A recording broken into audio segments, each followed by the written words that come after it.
យាយទៅពីកូនប្រាប់ចៅទាំងអស់ក្នុងក្រុមវិទ្យាល័យខាងđó á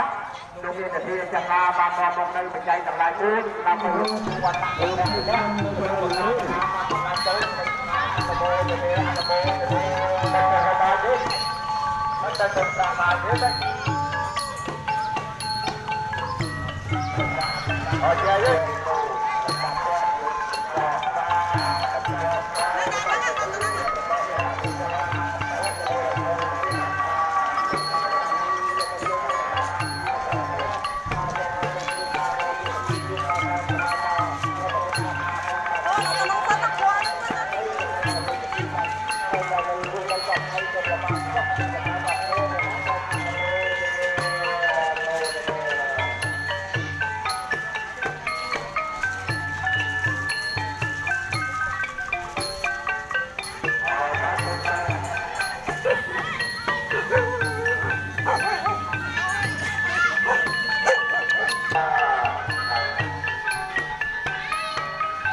តាមតកតាមចម្រើនសុភៈសុខគ្រប់បដិមរមនាបញ្ជាស្តង់ឧបទុយ៉ាងไรកាលកណី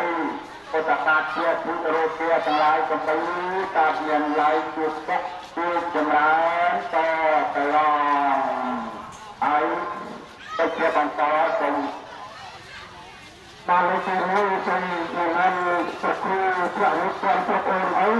ធម្មតាប្រគល់ឲ្យតាមគឺបានសូមឡើងសោតចាស់ទីវត្តនេះសូមចាស់បាទបានព្រមចាស់បានមកអីដែរតាមទៅដែរចា៎មកអរអរដែរតាមគ្រូណាធម្មតាប្រគល់ព្រះរូបព្រះប្រគល់ឲ្យតាមវត្តណាទៅជាមួយព្រះនិព្វានជាមួយព្រះនិព្វានណាវគ្គក្រោយទៅអនុចារតាពីអង្គបន្តមកណាព្រះពុទ្ធសំលេទីពីអង្គអត់ចាប់ចំទៅចាគណៈកម្មការមកដល់ពីរៈបាទជាតតទៅហ្នឹងបាទ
Terima kasih.